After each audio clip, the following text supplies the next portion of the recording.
Hello again and welcome to another episode of the Ominous Origins podcast with me, Casey. Of course, this episode is still brought to you by the wonderful people over at morbidlybeautiful.com. Morbidly Beautiful is your one-stop shop for all things horror content related, from interviews, reviews, top 10 lists, and of course, everything in between.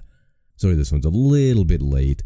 Had some stuff going on. I was waiting on a new mic after my old one kind of got blood.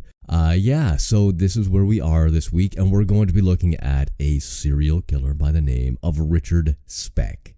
Serial killer, mass murderer. There is a difference.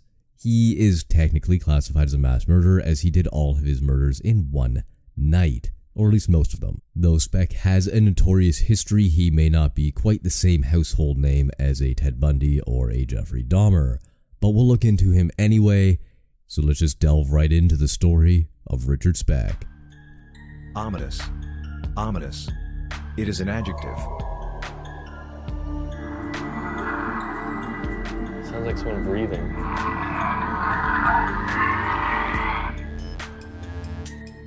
Ominous. Although Richard Speck may not be a household name, he has a name that still sends shivers down the spines of many. His heinous crimes shook the nation and will forever scar the city of Chicago. Today we will dive deep into the life and crimes of this notorious killer. Richard Speck was born on December 6th, 1941 in Kirkwood, Illinois. Raised in a troubled household, he faced a difficult childhood. At an early age, signs of antisocial behavior began to emerge. Speck was involved in petty crimes and showed signs of aggression, leading to multiple expulsions from schools. As the years went by, Speck's violent tendencies escalated. His criminal activities included theft, assault, and even attempted rape. But these incidents were merely a precursor to the horrifying events that would unfold on the night of July 13th, 1966. On that fateful night, Richard Speck committed one of the most shocking and brutal crimes in American history. He broke into a townhouse located at 2319 East 100th Street in Chicago, which was being used as a dormitory for students in the Nursing College of South Chicago Community Hospital. In a premeditated act of pure, unadulterated evil, Speck systematically terrorized and murdered 8 young women. His victims, ranging in age from 19 to 24, were tied up, sexually assaulted, and ultimately stabbed or strangled to death. The events of that night were truly horrific and left the nation in disbelief. The investigation that followed was intense and extensive. The sole survivor, Corazon Amorao, played a pivotal role in identifying Speck as the perpetrator. Her bravery and quick thinking allowed the authorities to bring him to justice. In 1967, Speck was convicted and sentenced to death, but his sentence was later changed to life in prison after the Supreme Court ruled the death penalty unconstitutional in 1972. Speck spent the majority of his life behind bars, living out his days in isolation, haunted by the memories of his heinous act. The Richard Speck case had a profound impact on law enforcement, criminal justice, and mental health. It highlighted the importance of secure institutions, stricter background checks, and the need for better support systems for troubled individuals. Even decades after the crime, Richard Speck's name continues to invoke fear and fascination. His story reminds us of the capacity for darkness within humanity and the resilience of those affected by such acts of violence. Following his conviction, Richard Speck was initially held at Stateville Correctional Center in Joliet, Illinois. However, his violent and disruptive behavior led to his transfer to a maximum security prison in Chester, Illinois. Speck spent several years there, isolated from other inmates due to the nature of his crimes and his own volatile nature. In the years that followed, Speck's notoriety continued to grow. In 1978, a video recording surfaced showing Speck engaging in drug use and sexual activities with other inmates. The scandalous footage added to the public's fascination with Speck and raised concerns about the conditions within the prison system. Throughout his time in prison, Richard Speck maintained a volatile and unpredictable demeanor. Reports from prison guards and fellow inmates described him as aggressive and prone to outbursts of violence. He often clashed with the prison staff and fellow inmates, further cementing his reputation as a dangerous individual. In an unexpected turn of events, in 1996, a fellow inmate named Tommy Lee Rutledge secretly recorded conversations with Speck. These recordings were later released to the public, providing chilling insight into Speck's mindset and his lack of remorse for his crimes. The recordings caused a widespread outrage and reignited the discussion about the nature of justice and the treatment of prisoners. Despite his turbulent behavior, Richard Speck's life came to an end on December 5, 1991 due to a heart attack. He died at the age of 49 in the Joliet Correctional Center's hospital. The news of his death sparked a mix of emotions, including relief for some and a sense of closure for the families and the friends of his victims. The legacy of Richard Speck's crimes extends beyond the personal tragedies inflicted upon his victims and their loved ones. The case highlights the vulnerabilities within the healthcare system and the need for stricter security measures in facilities accommodating vulnerable individuals. Now, today, Richard Speck's name remains synonymous with horror and serves as a grim reminder of the capacity for evil that can reside within the human psyche. His crimes continue to be studied by criminologists, psychologists, and those seeking to understand the nature of violence and its impact on society. The heinous acts committed by Richard Speck are far-reaching and have extraordinary consequences, prompting significant changes in healthcare practices and security protocols. In the aftermath of the tragedy, hospitals and medical institutions across the United States implemented stringent safety measures to protect both patients and staff. The Speck case also prompted a reevaluation of the treatment and safety of nurses, especially those working night shifts or in potentially vulnerable environments. The tragedy led to the development protocols and guidelines for ensuring security and the well-being of healthcare workers.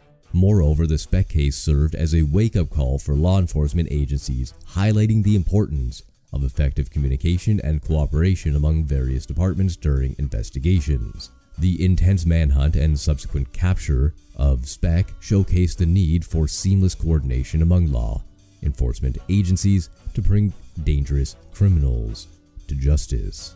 From a legal standpoint, the Richard Speck case played a significant role in shaping the criminal justice practices. His trial and conviction brought attention to the need for fair and thorough legal proceedings, ensuring that even the most notorious criminals receive due process. Additionally, Speck's crimes contributed to the discussion surrounding the death penalty and its application. His initial death sentence, later commuted to life in prison, sparked debates about the effectiveness and morality of capital punishment. The Richard Speck case remains a pivotal moment in true crime history, forever etching his name into the annals of infamy. It serves as a haunting reminder that evil can lurk in the most unexpected places, forever impacting the lives of innocent victims and their communities. So now that we have the rundown of Richard Speck and what he did, well, let's just look in to his history, his past, his childhood, and the events leading up to the heinous crimes that he committed on that fateful day in 1966. As we discussed, Richard was born in Kirkwood, Illinois in 1941 and was the seventh of 8 children of Benjamin Franklin Speck and Mary Margaret Carbaugh. The family moved to Monmouth, Illinois shortly after Speck's birth. He and his sister Caroline were much younger than their 4 older sisters and 2 older brothers. His mother was religious and a teetotaler, which is a new word to me, but apparently it means somebody who just abstains from alcohol or other intoxicating substances. His father worked as a packer at Western Stoneware in Monmouth, having previously worked as a farmer and logger. In 1947, when Speck was 6 years old, his father died from a heart attack at the age of 53, so something runs in the family. Speck was reportedly very close to his father. On May 10, 1950, 3 years after the death of his father, his mother Mary married Carl August Rudolph Lindbergh in Palo Pinto, Texas. She and Lindbergh had met during a train ride to Chicago.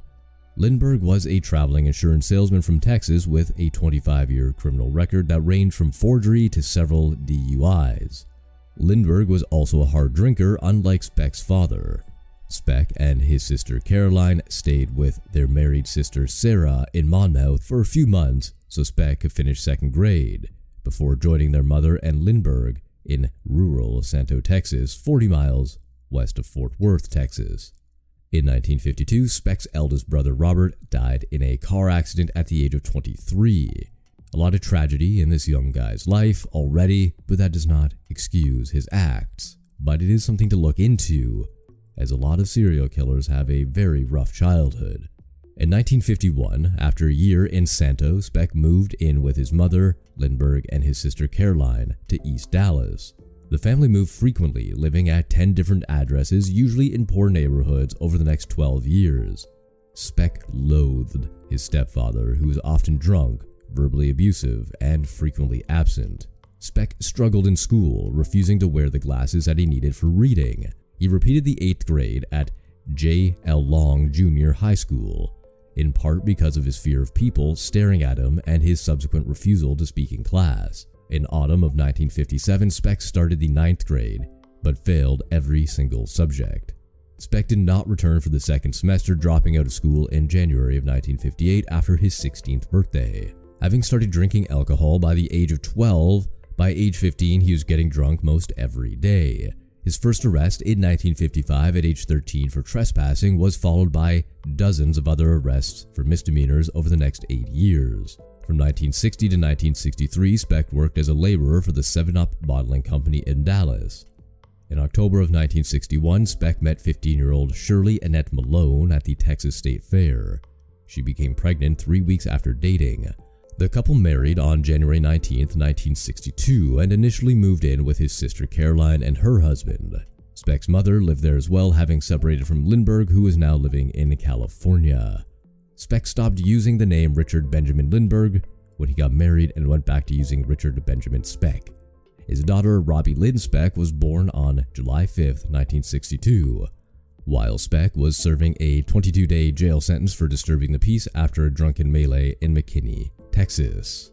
In July 1963, at the age of 21, Speck was sentenced to serve 3 years in prison after being convicted of forgery and burglary. So it looks like Lindbergh taught him a thing or two. Speck had forged and cashed a co-worker's $44 paycheck and also robbed a grocery store for cigarettes, beer, and $3 in cash. He was paroled in 1965 after serving 16 months at Texas State Penitentiary in Huntsville, Texas. His release lasted a week. Speck was arrested again on January 9, 1965. Speck attacked a woman in the parking lot of her apartment building, wielding a 17-inch carving knife, but fled when the woman screamed. The police arrived within minutes and apprehended Speck a few blocks away. Speck was convicted of aggravated assault and given a 16-month sentence to run concurrently with parole violations and various other misdemeanors. However, due to an error, he was released just 6 months later upon the completion of his parole violation sentence on July 2, 1965. After his release, Speck worked for 3 months as a driver for the Patterson Meat Company. Although he had 6 accidents in the company truck, he was fired for failing to show up for work. In December of 1965, upon the recommendation of his mother, Speck moved in with a 29-year-old divorced woman, an ex-professional wrestler, and now bartender at his favorite bar, Ginny's Lounge, to babysit her 3 children, which sounds like a great idea. In January of '66, Malone, who had been separated from Speck, filed for divorce. That same month, Speck stabbed a man in a knife fight at Ginny's Lounge. He was once again charged with aggravated assault, but a defense attorney hired by his mother got the charges reduced to disturbing the peace. Speck was fined a whopping $10 and jailed for 3 days after he failed to pay the fine. This was the last time Speck was in police custody in Dallas. On March 5, 1966, Speck bought a 12-year-old car and then robbed a grocery store the following evening, stealing 70 cartons of cigarettes, which he then sold out of the trunk of the car in the grocery store's parking lot. The police traced the car, which Speck had abandoned, and issued a warrant for his arrest for burglary on March 8th. Had he been apprehended under that warrant, it would have been his 42nd arrest in Dallas and would have surely resulted in another prison term. On March 9, 1966, Speck's sister, Caroline, drove him to the Dallas bus depot, where he took a bus to Chicago, Illinois. Speck stayed with his sister Martha and her family in Chicago for a few days and then returned to his boyhood hometown of Monmouth, Illinois, where he initially stayed with some old family friends. Speck's brother Howard was a carpenter in Monmouth and found a job for him sanding plasterboard for another Monmouth carpenter. Speck became angry when he learned his ex-wife had remarried 2 days after he was granted a divorce on March 16, 1966. He moved to the Christie Hotel in downtown Monmouth on March 25th and spent most of his time in downtown taverns. At the end of March, while Speck and some acquaintances were on a bar hopping trip to Gulfport, Illinois, they were detained overnight by police. Thereafter, Speck reportedly threatened a man in a tavern restroom with his knife. On April 3rd, Miss Virgil Harris, a 65-year-old resident of Monmouth, returned home at 1 a.m. to find a burglar in her house brandishing a knife. He was a 6-foot-tall white man who was, quote, very polite and spoke with a very soft southern drawl. The man blindfolded her, tied her up, raped her, ransacked her house, and stole $2.50 she had earned babysitting that evening. A week later, Mary Catherine Pierce, a 32-year-old barmaid who worked at her brother-in-law's tavern, Frank's Place, in downtown Monmouth, was last seen leaving the tavern at 12:20 a.m. On April 9th, she was reported missing, and on April 13th, her body was found.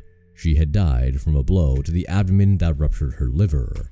Speck had frequented Frank's Place, and the empty hog house, where the body was found, was one of the several he had helped build in the preceding months. So Monmouth police briefly questioned him about Pierce's death when he showed up to collect his final carpentry paycheck on April 15th and asked him to stay in town for further questioning. When police showed up at Christie Hotel on April 19th to continue questioning Speck, they discovered he had left the hotel a few hours earlier carrying his suitcase and saying he was just going to the laundromat. He had instead left town. A search of his room turned up a radio and costume jewelry Miss Virgil Harris had reported missing from her house, as well as items reported missing in 2 other local burglaries in the previous month. On April 19, 1966, Speck returned to stay at his sister Martha's second-floor apartment at 3966 North Avondale Avenue in the Old Irving Park neighborhood on the northwest side of Chicago, where she lived with her husband, Gene, and their 2 teenage daughters as well. Martha had worked as a registered nurse in pediatrics before she was married, and her husband Gene worked nights as a railroad switchman. Speck told them an unbelievable story about having to leave Monmouth after refusing to sell narcotics for a quote-unquote crime syndicate there. Gene, who had served in the U.S. Navy, thought that the U.S. Merchant Marine might provide a suitable occupation for his unemployed brother-in-law. So on April 25th, he took Speck to the U.S. Coast Guard office to apply for a letter of authority to work as an apprentice seaman. The application required being fingerprinted and photographed and having a physical examination done by a doctor. Speck found work immediately after obtaining the letter of authority, joining the 33-member crew of the Inland Steel Clarence B. Randall, an L6SB1 class bulk ore lake freighter, on April 30th. Speck's first voyage on the Clarence B. Randall was brief, since he was stricken with appendicitis on May 3rd and was evacuated by the U.S. Coast Guard helicopter to St. Joseph's Hospital in Hancock, Michigan. While there, he had an emergency appendectomy. After he was discharged from the hospital, Speck returned to stay with his sister Martha and her family in Chicago to recuperate. On May 20th, he rejoined the crew of the Clarence B. Randall, on which he served until June 14th, when he got drunk and quarreled with one of the boat's officers and was put ashore on June 15th. For the following week, Speck stayed at the St. Elmo and East Side Chicago Flophouse at East 99th Street and South Ewing Avenue. Speck then traveled by train to Houghton, Michigan, staying at the Douglas House to visit Judy Lacanimi, who is a 28-year-old nurse's aide going through a divorce whom he had befriended at St. Joseph's Hospital. On June 27th, after Judy gave him $80 to help him until he found work, Speck left again to stay with his sister Martha and her family in Chicago for the next 2 weeks. On June 30th, Speck's brother-in-law Gene drove him to the National Maritime Union Hiring Hall at 2335 East 100th Street in the Jeffrey Manor neighborhood of South Deering, Chicago, to file his paperwork for a seaman's card. The NMU hiring hall was 1 block east of 5 attached 2-story brick townhouses, 3 of which were occupied by the Chicago Community Hospital senior student nurses. It also housed Filipino exchanged registered nurses. 8 of these nurses lived in the easternmost townhouse, just 150 feet away from the NMU hiring hall. On Friday, July 8, 1966, Speck's brother-in-law, Gene, drove him to the NMU hiring hall to pick up his seaman's card and register for a berth on a ship. Speck lost out that day to a seaman with more seniority for for a berth on the SS Flying Spray, which was a cargo ship bound for South Vietnam. So in turn, he returned to his sister's apartment for the weekend. By Monday, July 11th, Speck had outstayed his welcome with his sister and her family. After packing his bags and, again, being driven by his brother-in-law to the NMU hiring hall to await a berth on a ship, Speck stayed the night at Pauline's rooming house about 1 mile away in the Vets Park neighborhood of South Deering, Chicago. On Tuesday, July 12th, Speck returned to the NMU hiring hall. In the mid-afternoon, he received an assignment on Sinclair's oil tanker, SS Sinclair Great Lakes, which was 30 minutes away in East Chicago, Indiana. When he arrived there, he found his spot had already been taken, and he was driven back to the NMU hiring hall, which was then closed. Speck did not have enough money for a rooming house, so he dropped his bags off 6 blocks east of the Manor Shell filling station and slept in an unfinished house just off of East 103rd Street. On Wednesday, July 13th, Speck picked up his bags and checked in at the NMU hiring hall. He was angry for being sent to a non-existent assignment, and he talked for 30 minutes in the car with his sister Martha and her husband Gene, who had driven to visit him at 9 a.m.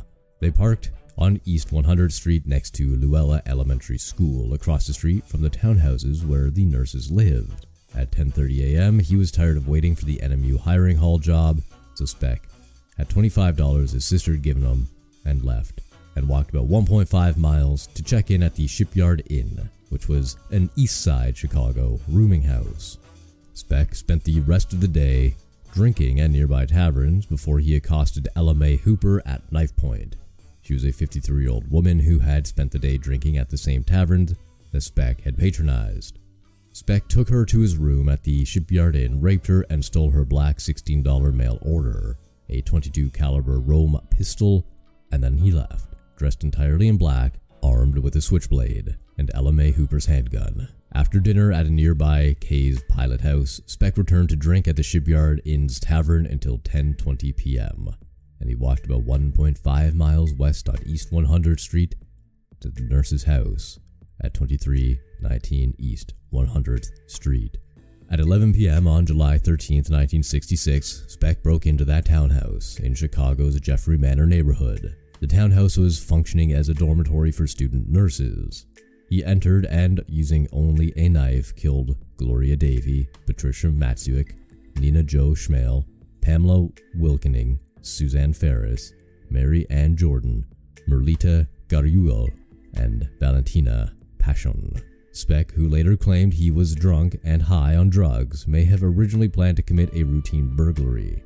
Speck held the women in a room for hours, leading them out one by one, stabbing or strangling them to death, then finally raping and strangling his last victim, who was 22-year-old Gloria Davy. Intervals of 20 to 30 minutes elapsed between each murder. One woman, Corazon Amarau, escaped death because she crawled and hid under a bed while Speck was out of the room. Speck possibly lost count or might have known 8 women lived in the townhouse but was unaware that a 9th woman was spending the night. Amarau stayed hidden until almost 6 a.m. Fingerprints at the scene were matched to Speck. 2 days after the murder, Speck was identified by a drifter named Cloud Lunsford. Speck, Lunsford, and another man had been drinking that evening of July 15th on the fire escape of the Star Hotel. On July 16th, Lunsford recognized a sketch of the murderer in the evening paper and phoned the police at 9:30 p.m. after finding Speck in his, Lunsford's, room at the Star Hotel. The police, however, did not respond to the call, although the records show the call had been made. Speck then attempted suicide, and the Star Hotel desk clerk phoned in the emergency around midnight. Speck was taken to Cook County Hospital at 12:30 a.m. on July 17th. At the hospital, Speck was recognized by Dr. Leroy Smith, a 25-year-old surgeon, resident physician who had read about the Born to Raise Hell tattoo in a newspaper. The police were called and Speck was finally arrested. So that's the story of Richard Speck. I could go into the trial and all that, and maybe I will next week, but for now, we're gonna call it there. We covered a lot today, and Richard Speck is a fascinating case of terror, evil, and what a fucked up childhood can do to a person. Of course, there are no excuses for what he did. No matter what happened to him as a child, there is no need for him to do what he did as an adult. However, it is a fascinating look at nature versus nurture. But that's all I have for you this week. My name is Casey. If you like what you heard, please feel free to leave a review on iTunes or Apple Music, or a 5-star rating on Spotify. Any 5-star reviews or ratings will get read out or shouted out on the show.